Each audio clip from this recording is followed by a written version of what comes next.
Thank you for joining us. We are very excited to kick off our new travel series. And tonight's presentation is going to be with David Mould. Please post your questions about our discussion in the chat, and we'll get to them at the end of the program. So I'm going to start by introducing David. He is a professor emeritus of media arts and studies at Ohio University and has traveled widely in Asia and Southern Africa. Born in the UK, he worked as a newspaper and TV journalist before moving to the US. His travel essays and articles have been published in Newsweek, Christian Science Monitor, Times Higher Education, and History News Network. He is the author of Postcards from the Borderlands, Monsoon Postcards, Indian Ocean Journeys, and Postcards from Stanland, Journeys in Central Asia. So welcome, David. We're excited to have you back. I'm going to turn the presentation over to you, and I'll come back at the end for questions. Well, thank you very much, Jennifer. I'm very, very happy to be back here. So let me just share my screen here, and we can get started. Okay. Well, welcome, everybody. I'm glad you could join us. I understand you've got a pretty hot day there again, but hey, that's Texas. What can I say? I was talking to Jennifer earlier, and I was saying the places I travel to, and people say, "What's the weather like?" I say it's either hot and wet or hot and dry. It doesn't change too much.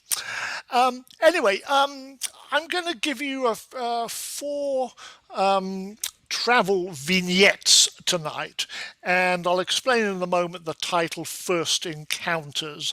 But suffice to say, for the last 25 years, I've been really lucky through my work to travel pretty widely in Asia and maybe more recently in Southern Africa, really starting in Central Asia, the land of the stands in the mid-1990s, and then into South Asia, Southeast Asia, Southern Africa, and a few other countries besides.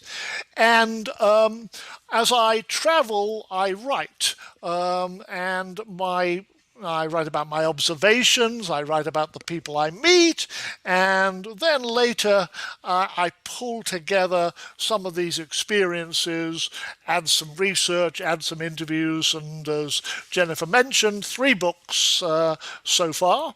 I haven't been traveling recently, unfortunately.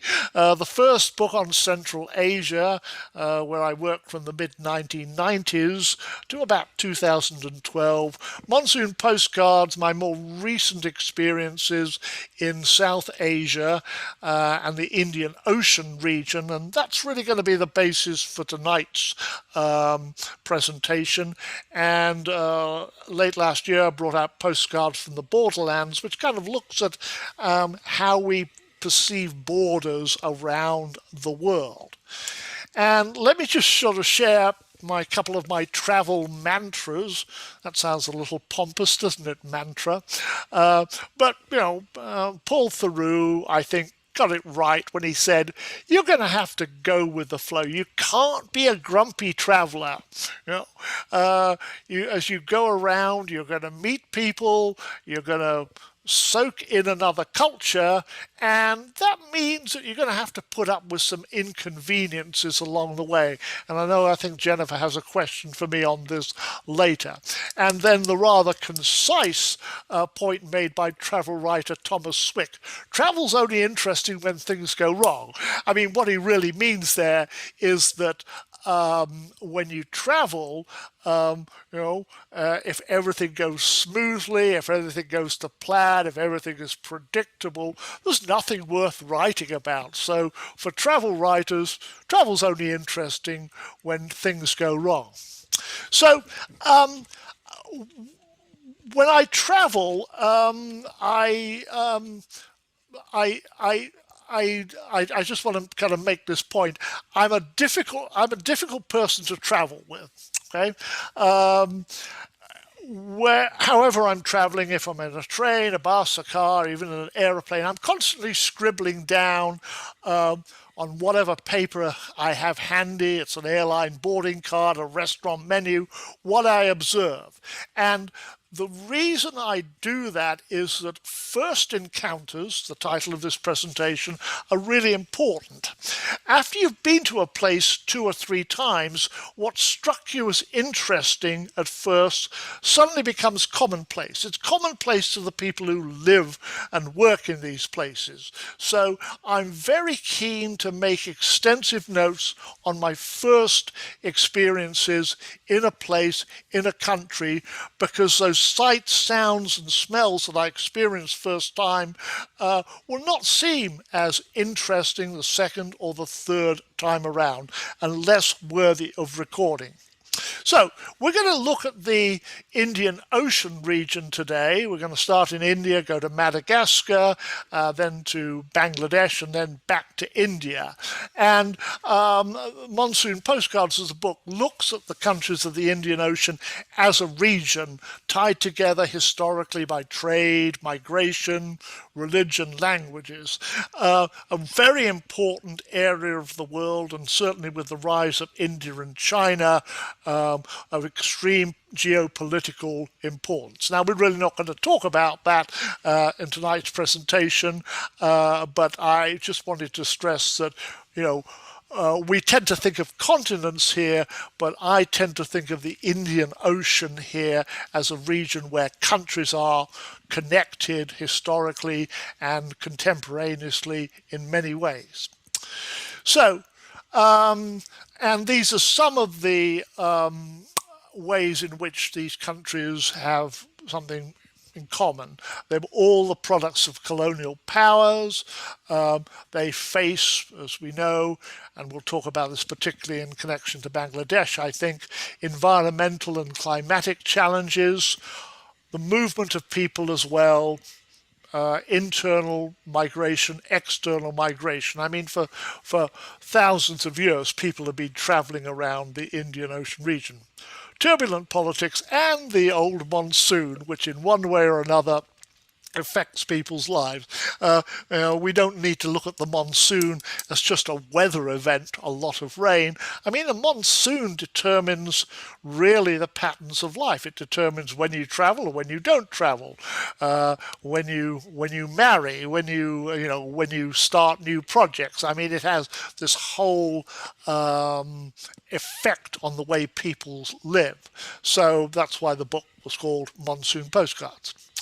So we're going to start in India, and I mean, I have to say here that what has been happening in India with COVID has made me scared and sick to the stomach. I mean, I love India. It's a country I've visited many times, and it's so sad to see the toll that the virus has taken on this fabulous, diverse country. My last visit was in November 2019, a couple of months before COVID was about to hit. And I'm working a project right now, but no possibility of travel. Anyway, let's sort of think about India without COVID if we can. It's difficult to disconnect it, but I really want to. And this is the India that the tourist industry, the government really wants you to think about. Incredible India. This is from a tourism campaign that ran a few years ago, these wonderful photographs of this exotic country. All of that certainly does exist, and I'm sure the government will be running new tourism campaigns when it's safe to travel to try to bring people back. But the Incredible India campaign, has these beautiful landscapes, these beautiful vistas, very interesting. However, this is the India that I've experienced.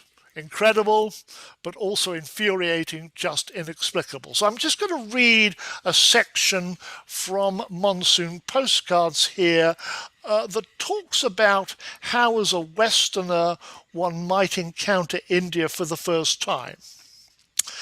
As a Westerner visiting India, it's easy to feel overwhelmed. You know the basic facts. India is the second most populous country in the world, 1.3 billion people. It's diverse in topography, ethnicity, language, religion, culture, and cuisine. Nevertheless, after you've pushed your way past the hotel and taxi touts at the airport, shooed away the gaggle of young boys fighting to carry your bags, and settled into the air-conditioned comfort of the official car or the hotel shuttle, India still assails your senses. There's nothing that can prepare you for the crush of people, cars, auto rickshaws, handcarts, bicycles, and people on the city streets.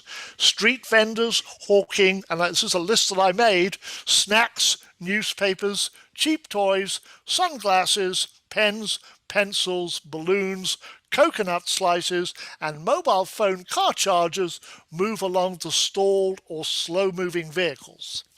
Beggars with long, straggly, greying hair and women with babies bundled on their backs knock on the car windows, holding open their hands.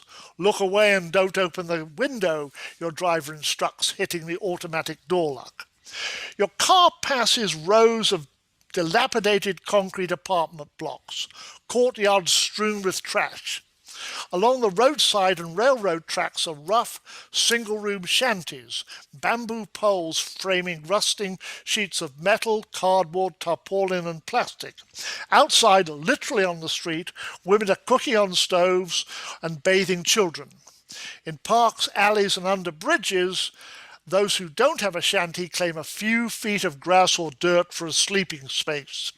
Yet a few hundred yards further on is a residential compound of smart, high-rent apartments with an electronic security gate, a guard post and security cameras.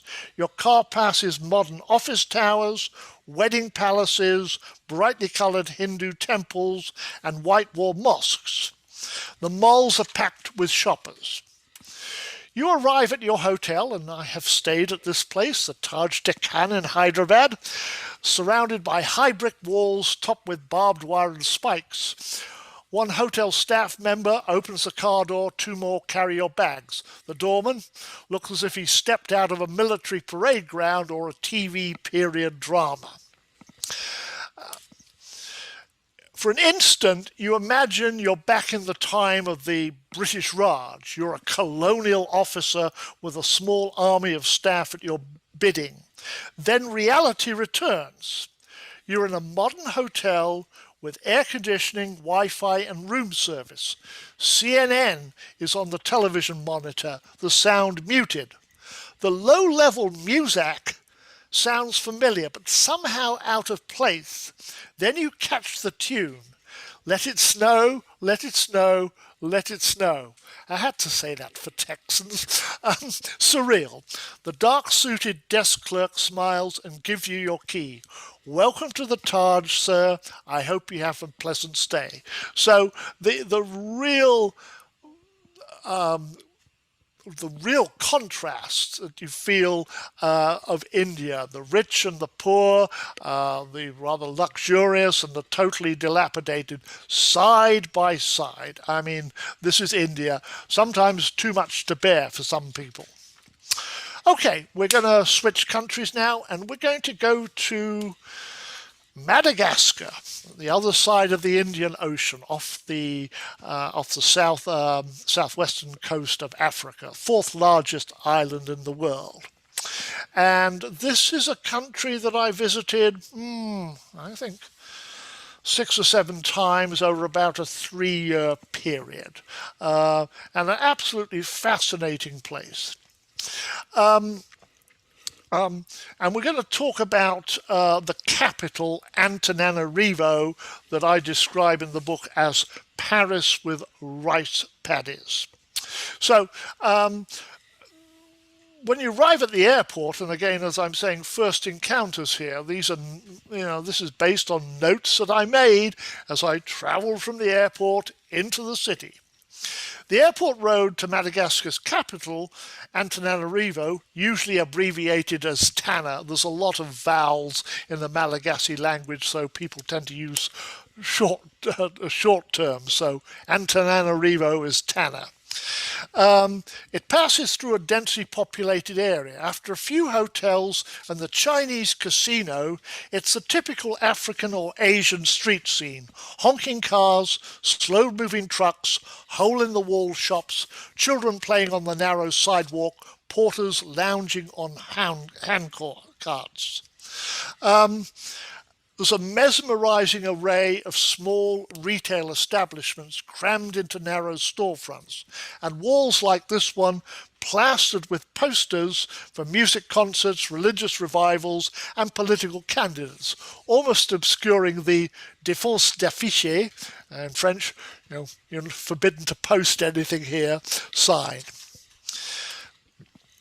So this is Antananarivo, situated about 4,000 feet above sea level, with its hills and narrow, winding cobblestone streets.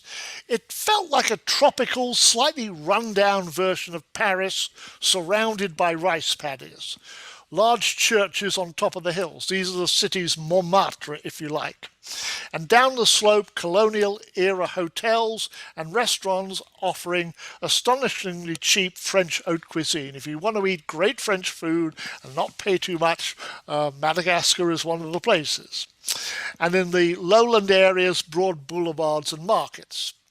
So there's a kind of residential geography to a place like Antananarivo, Tana, determined by class.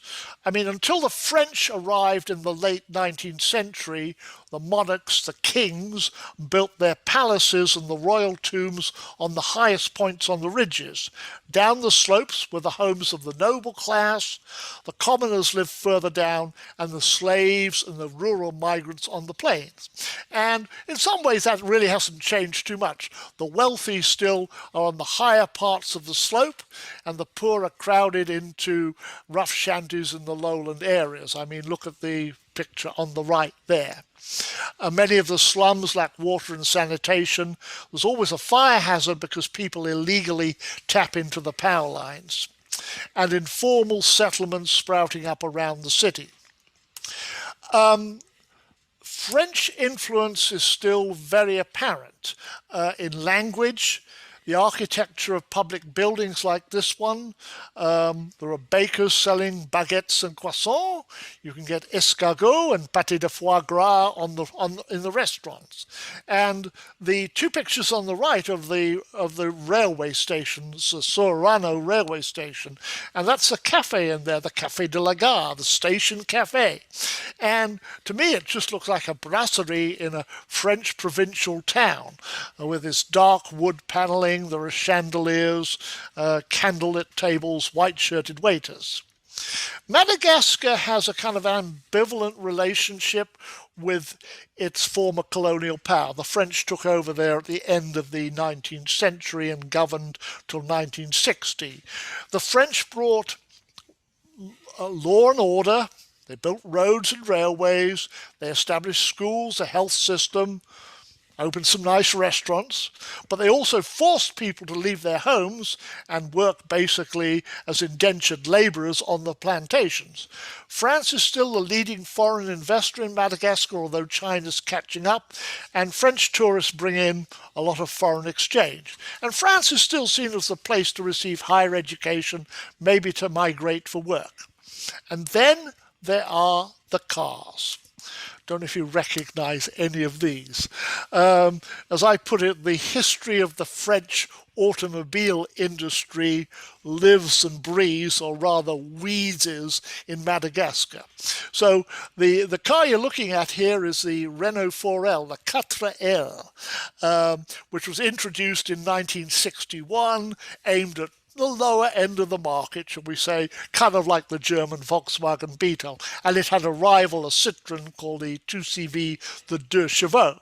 So both of these cars, this is the Deux Chevaux, the 2CV, were seriously underpowered. They took several minutes to get up to a cruising speed of about 50 miles an hour. And the gear shift, I actually used to own one of these when I lived in Britain. The gear shift was complicated. You kind of sort of pulled it out of the dashboard and twisted it around.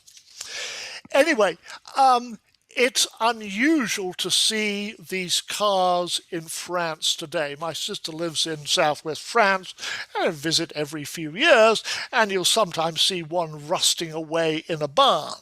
But these are still the most common vehicles on the roads of Tanna, and indeed the roads of Madagascar.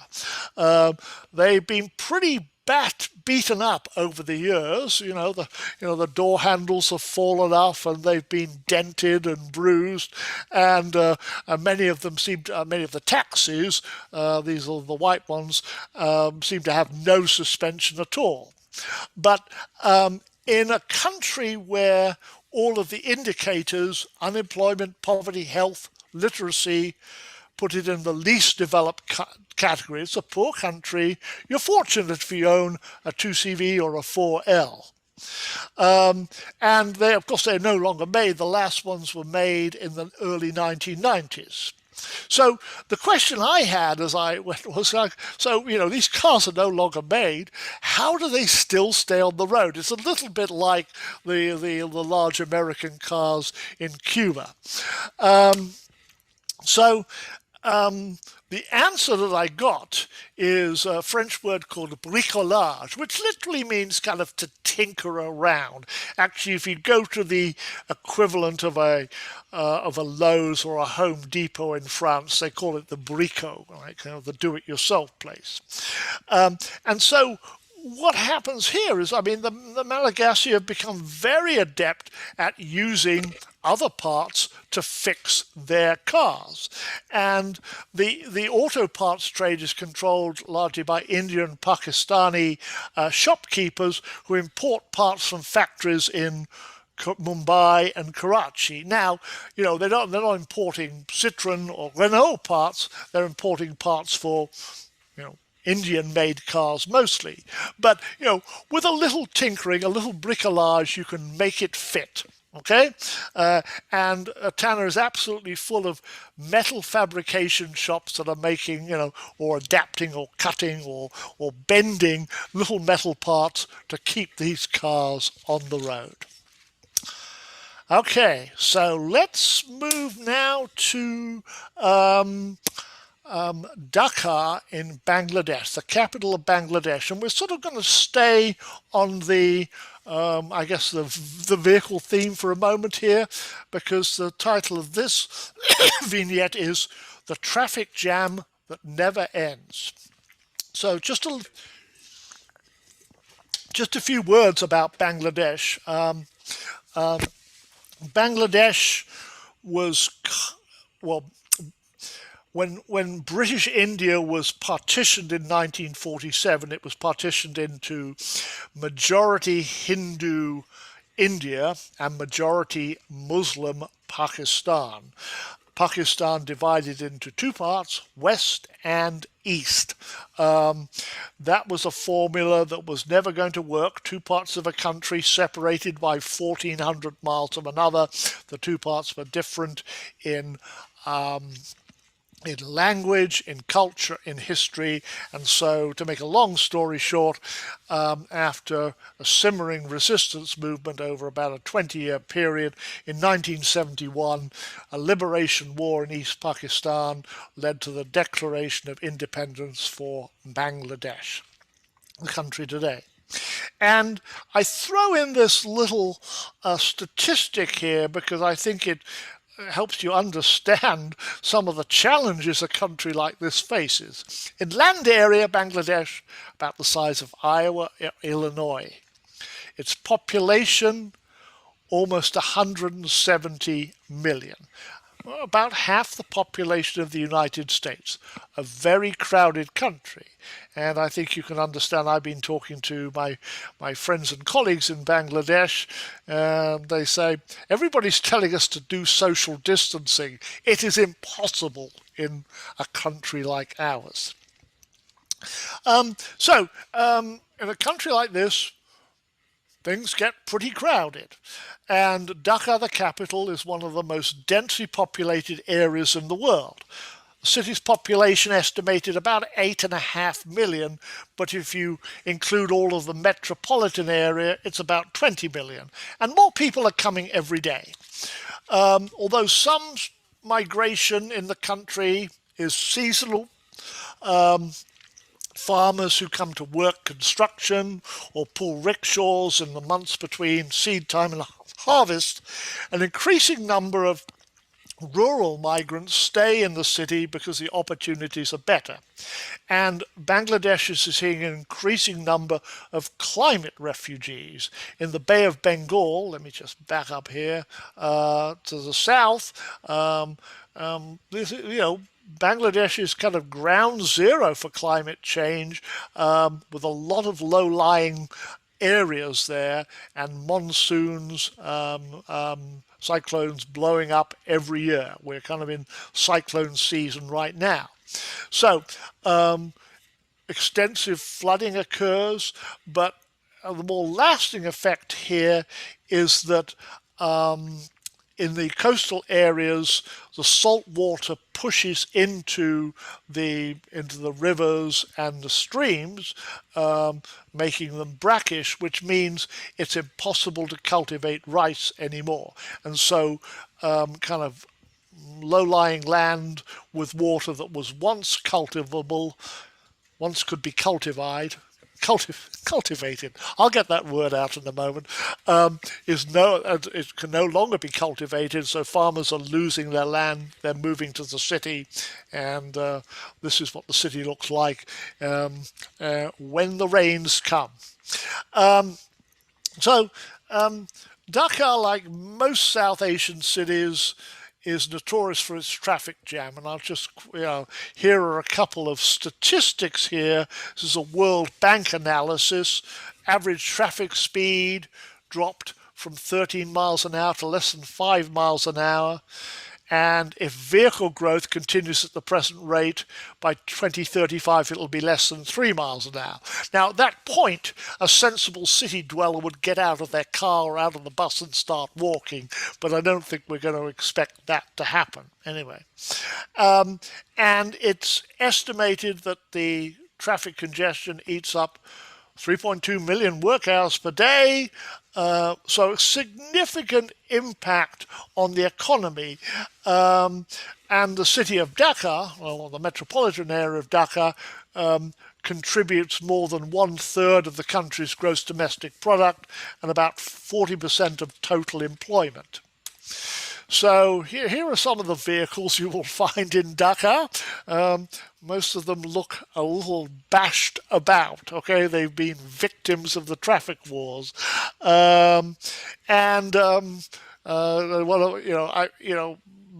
I would never drive in Dhaka, one of the cities I would never drive in. There's absolutely no lane discipline. One of my colleagues I was working with, she pointed to some traffic lights. She said, those are just decorations. Nobody obeys the traffic lights at all. And this is kind of probably the best way to get around Dhaka. Not terribly safe. This is the AutoRickshaw, and it's usually called a CNG, which is short for compressed natural gas. So these are small vehicles with a kind of sort of a motorcycle or a scooter engine, and they've got a bench seat at the back into which you can get 3 or 4 Bangladeshis, or if you're my size, a couple of reasonably well-fed Westerners will fit in the back. And that grill is there because you're stopped in traffic so much that it would be easy for somebody to reach in, grab your briefcase, grab your purse, and so you're usually kind of locked in there. But at least with the size of the vehicle, they can sort of weave in and out of traffic, get you a little further, a little faster than you would expect. So Dhaka has a subway system under construction. The government keeps promising to build lots of new roads, 3 new ring roads, 6 new bus interchanges. But of course, all of the construction that goes on only adds to the traffic congestion. Dhaka, the traffic jam that never ends. I think it's summed up pretty well.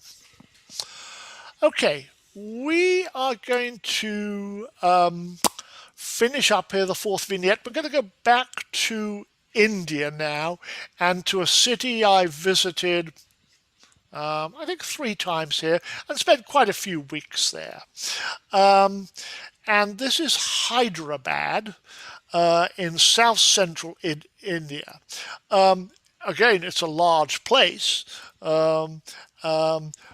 Together with Secunderabad, its twin city, it has a population of about well, we're not quite sure what the population is right now, but 8.7 million population of Austria, and together, I said, with Secunderabad, one of the 8 mega cities in India with a population of more than 5 million.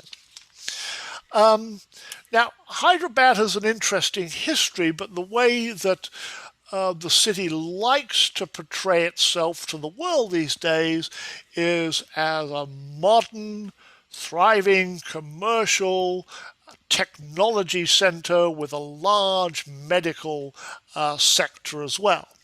So medical services and IT are the 2 growth sectors there. And you see some of the architecture here. The building on the right is actually where some of the first IT companies moved in. So this is the kind of image that Hyderabad likes to project. Now, kind of like everywhere else in India, there are slums, there's poverty everywhere as well. So again, these sort of contrasts. But anyway, in a city like Hyderabad, I figured when I arrived I needed to get a SIM card for my phone. I figured that would be an easy thing to do. There's this big technology center here. But that was not the case. And so let me read you the story. I call it Desperately Seeking SIM Card. My story begins at the reception desk of that hotel you saw in an earlier slide, the Taj Deccan.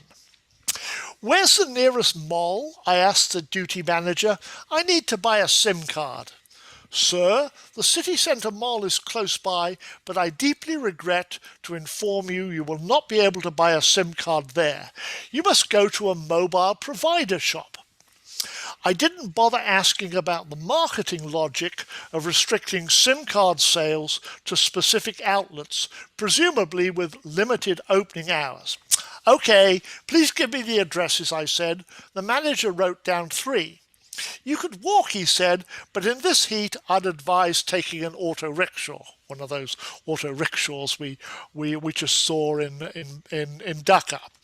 I selected the closest store, Airtel, whose address was listed as road number 12, Banjara Hills. It seemed a bit imprecise, but I assumed the driver would know where to go. The duty manager approached me again. "Do you have a copy of your passport, face page and visa? Also a passport picture?" he asked. "I really need all that?" I answered, but with almost rhetorical resignation.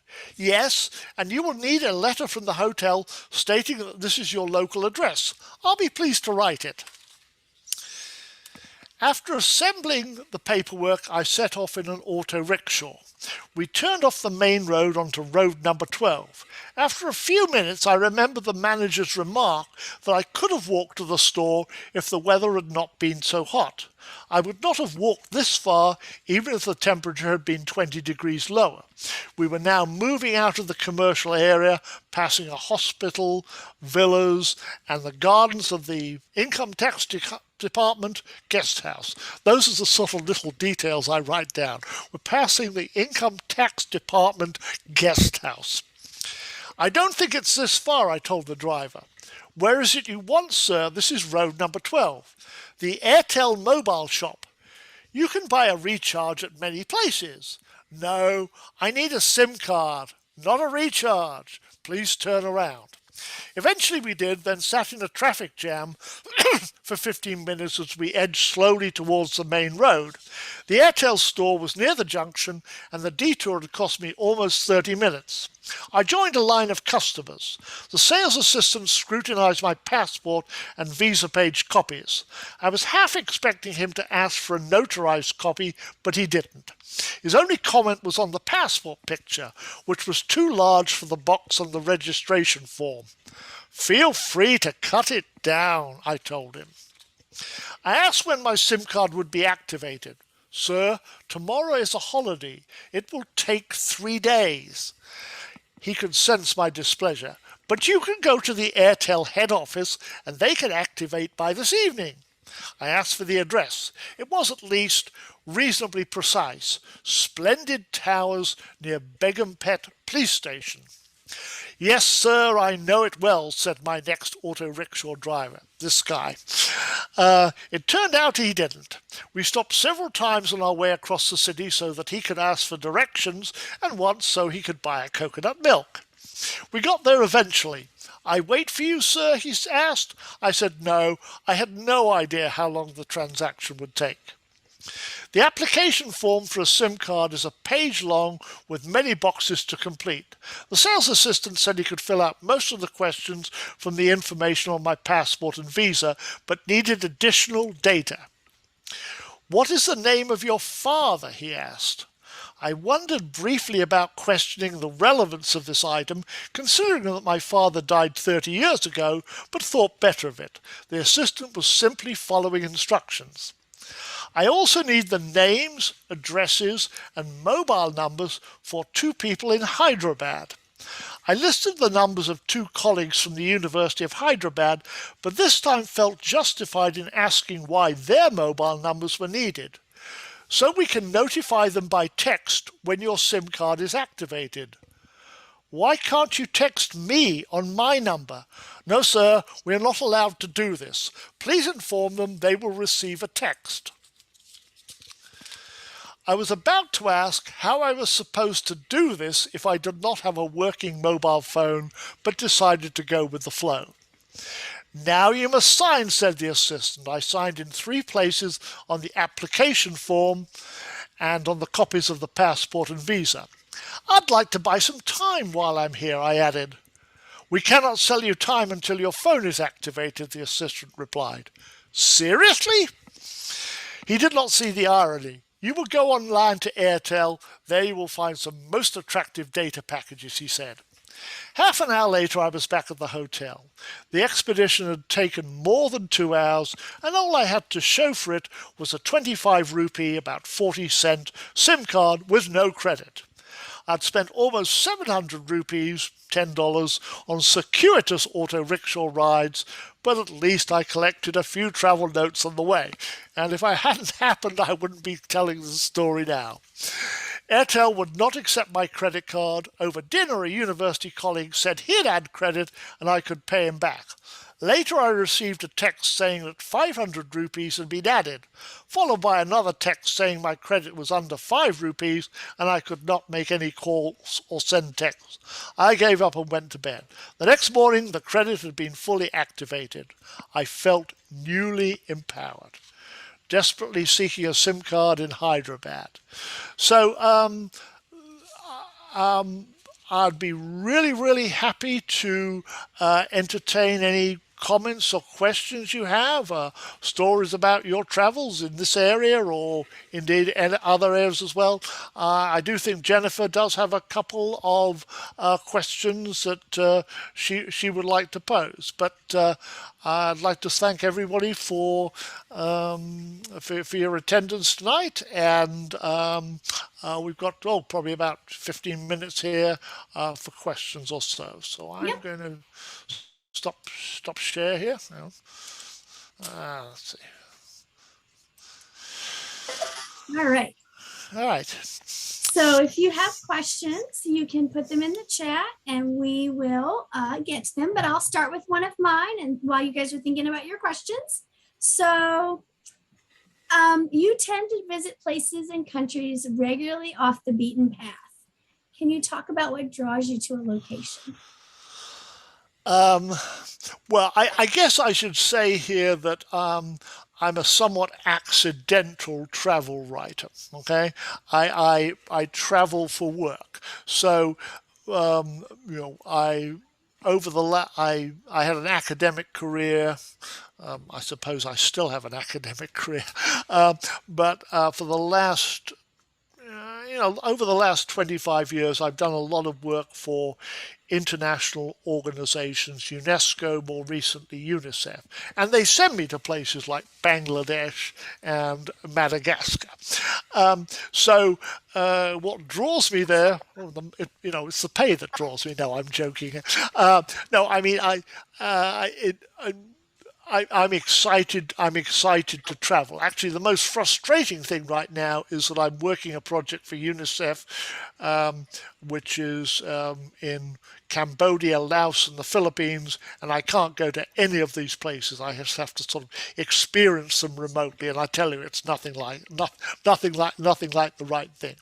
But beyond that, how do I put this? I think we come back to that quote from Thomas Swick, travel's only interesting when things go wrong. When I was in my 20s and lived in Britain, I traveled pretty widely in Europe. I mean, I was young, I was a student, I was hitchhiking, and and that was fun. But recently traveling in Europe, things just too comfortable, too organized, things work too well. And I think I function better in places where things do not work very efficiently, because where you really have to figure out how you're going to get from this place to this place, because there's nobody's putting it on for you, nobody's arranged that, and and kind of and that involves, shall we say, also negotiating culture as well. You have to go ask questions, and you have to pick up information, and you have to wait, and that to me makes it kind of interesting. So I don't deliberately make my travel uncomfortable and uncertain, but it is really the nature of the beast, the places that I go. Now, interesting enough, in a place like Bangladesh, you can get everywhere very quickly. Bangladesh has an incredibly efficient internal domestic air service. Now, all of the flights are very short. It's kind of like a 40-minute flight seems a very long one because it's such a small country. But it's actually a relatively easy country to get to places by air. If you're traveling on the water or on the roads, then that's more interesting, but a lot less predictable. Can you talk about the importance of traveling and how it helps you learn more about our world and people we might not normally encounter? Oh, absolutely. I mean, I mean, it's a cliche here that travel is a window to culture, but I mean, I truly believe that. I mean, I was lucky enough as a child that my parents, I lived in Britain, every summer my parents would throw the tent on the top of the car, and we'd would put the car on one of those boats across the channel. It was before the time of the Channel Tunnel. And then we'd go camping in France and Spain and Italy. And I mean, to me, being thrown into an unfamiliar situation where I didn't speak the language, I mean, was a great eye opener. I mean, I think it did wonders for my self confidence as well. So I think that travel, in as much as it puts you in an unfamiliar situation where you have to work things out, is just a great experience. But in the end, you discover a lot about other peoples and other cultures, how they look at themselves, how they look at the United States, and a great diversity of views. And I mean, and I think what I've learned here is that you should never generalize. I mean, just as we should not generalize about how Americans view other countries, we should not generalize about how other countries view view the United States and Americans. And if you show that you're willing to talk to people and be open, and you can sort of laugh at yourself and how you screw up the language when you order your meal, then I think you're going to be welcomed. My wife is actually very good at this. Every country she's been to with me, including a few sort of places where it's very difficult. Turkey, Georgia, in the Caucasus, she always learns, a little bit of the language and tries it. And usually the results are kind of hilarious there, but, people warm to you, I mean, so as long as you don't go in with the attitude, if I speak English slowly enough and loud enough, you will understand me. I think you will be welcome. And that's absolutely part of the fun of it. Yeah.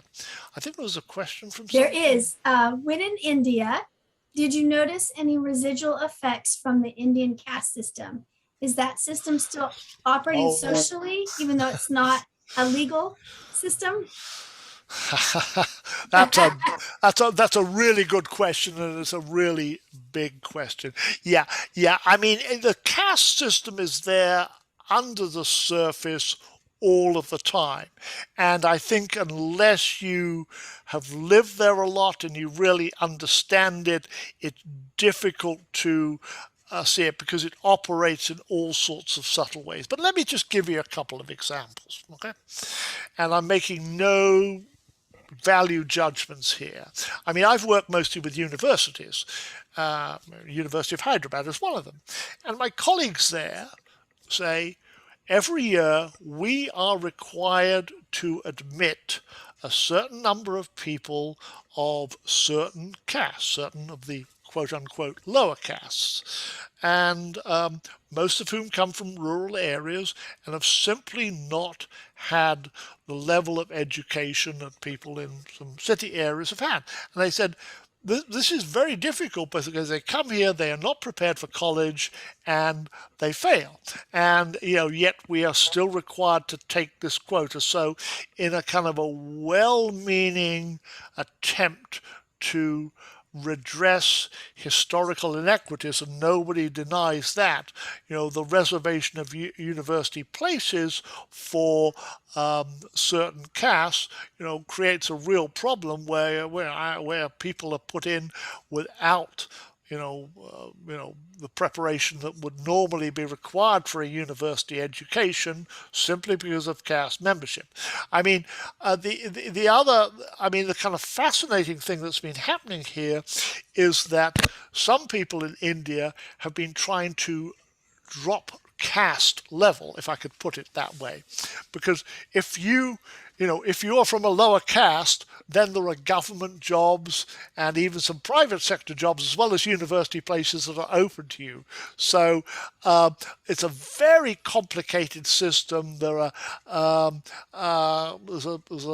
acronym, the OBCs, the other backward castes, which sounds like a horrible name, but all sorts of things are reserved to them. So what we have here is this sort of real contrast between, what I think is well-meaning legislation and the difficulties of implementing it. If you went and solved poverty in India, then this would not be an issue at all.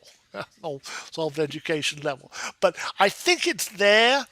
Um, if you ask people about it, they may say, "Oh, no, no, no, no, caste doesn't matter. Look, we have Dalits in the legislature and things like that. Everybody can rise to the same level."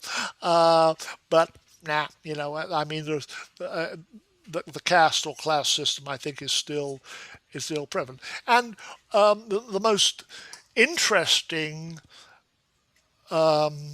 the most interesting manifestation of it, and I don't know if the person asking this question saw this as well. If you pick up a weekend newspaper in India and look at the matrimonial section, okay, where people are arranging marriages, and they want to arrange marriages within their caste, or maybe marry up a bit. So it's like, all of those qualities plus the caste, and they're actually sort of categorized that. I haven't seen that recently. I don't know if they made that illegal, but certainly for many years, yeah, you sort your marriage partner by caste by advertising in a newspaper. Yes, the caste system lives and breathes. It's interesting that you bring up the marriage thing, because I don't know if you watch Netflix, but Netflix has recently had several programs about India that you can watch, and one of them is about getting married in India. Yeah, I watched a few episodes. A matchmaker. The matchmaker. Yeah, I saw Yes. a couple of those. Yeah, before I couldn't take it anymore and then stopped. But yeah. Yeah, but it was interesting, the list of requirements for the matchmaker and all of that. It was it's quite fascinating, but kind of also unsettling, I think, in a lot of ways. But it was very interesting. Yeah, it's I don't know. Some of the parents of I've got a lot of friends from India. Some of the parents, my friends, who say, it was an arranged marriage, and it worked out really well because we were actually well matched. We didn't know each other, but we were well matched. So there's a kind of sort of ambivalence, I think, about all of that. And I suppose maybe sort of online dating and marriage sites where you've got to state your credentials. Yes. I'm not going to marry anybody with less than a PhD. I mean, some of it was really interesting. Like, they had little dossiers on people. Oh yeah. And I mean, it was just. It's like a job application, isn't it? Yes. It was super fascinating. I don't remember what either one of them were called, but the other one was about just weddings and kind of the large, over the top weddings. It was just really. Well, super fascinating. Yeah, weddings are, not just in India, but I guess in many countries as well. But I mean, you show your wealth and social status by the extravagance of the wedding you put on for your offspring. Okay, so it's big business in India, but also weddings are places where business deals are done and things like that. So I mean, it's got that, it's that sort of social event which also brings together sort of powerful people. But I mean, even I think at the village level, I mean, the wedding is a big event, and even poor people will put everything they have into into that to sort of show their status. Yeah. So, can you give the audience some travel tips? I also can't talk today. Like, what is the best way to forge a journey that includes stops outside of the normal tourist destinations? Yeah, I thought about that when you sent me that question, and I'm a little, I don't know. I don't want to offend anybody here. I I mean I mean obviously the best way is independent travel. Okay. But I also have to recognize that that is simply not what some people want to do. They want to have a level of organization. They kind of want to know, okay, we'll be here and there'll be a hotel and, we'll get from here to there. I understand that. But, you know, what I would say here is, well, let me just give you an example here. I'm thinking when I can of going back to Bangladesh, but as a tourist this time, okay, and I'll take my wife.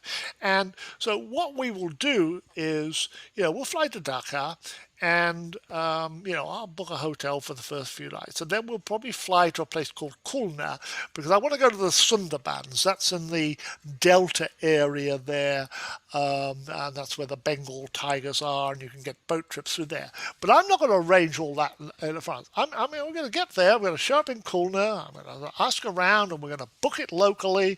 And if we take a bus down there, something. So I tend to.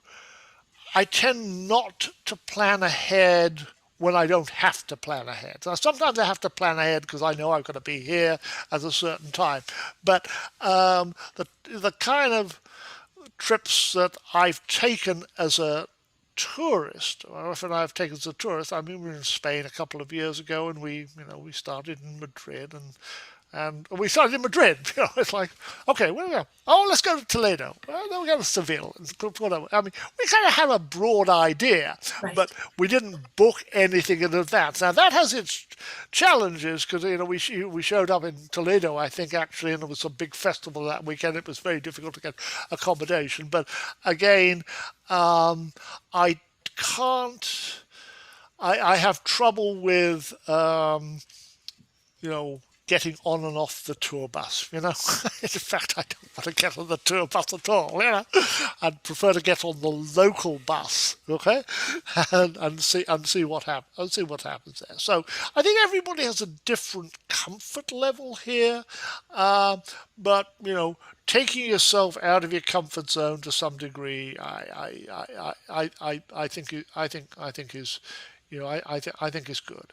And I mean, and getting local advice here. People say, "Oh, is it safe to travel here? Is it safe to travel there?" I mean, the kind of this is going to sound a little facetious, but the State Department issues travel advisories for countries. Okay, and and let's take Pakistan for example. There's always a travel advisory for Pakistan, but let's recognise that most of the country of Pakistan is probably pretty safe and welcoming. Most of the time. The northwest frontier provinces on the border of Afghanistan and Karachi are, those are fairly dangerous places. But let's not generalize the country level and let's not be afraid of travel. And I mean, I guess that's maybe my main takeaway there. Let's try to overcome fear of places which have been branded or stereotyped a certain way. South Africa, I think, would be a good current example. There's a lot of rioting going on right now in South Africa over the imprisonment of the former president Jacob Zuma. It's exacerbated by unemployment and a few other issues there. But I've been to Johannesburg a few times, and there are a few dangerous areas of Johannesburg, but 75-80% of Johannesburg is pretty safe, and as is most of the country. So let's not get put off by media coverage or reports or that lead people to expect that parts of the country will be dangerous. I'd be interested to know right now. I haven't travelled in Ethiopia. I mean, parts of Ethiopia that are blown up, and probably the rest is okay. We'll see. Yeah. All right. Well, thank you very much. I thank everybody for coming tonight. Thank you very much. Yeah. We did record this presentation. It will be posted to our YouTube channel in the next week or so. We'd love it if you'd subscribe to our channel and turn on those notifications for great new content. Our next travel series program will be on October 14th at 6:30, and we're going to be exploring the locations in the world of Harry Potter. And you also might enjoy our Politics and Tea program on September 13th, where we'll discuss the East India Tea Company, British tea culture, and just a little bit about how that relates to the popular Bridgerton series. The first 50 people who register will get tea and cookies to enjoy during the presentation. I might join you for that one. That's certainly in my area of interest, you know. Well, we would love it if you join us. You'll take a registration from a non-Fort Worth resident, right? It is virtual just like this. So you can register and join us online. That would be great. And so thanks everybody have a great evening, and we will see you for our next presentation.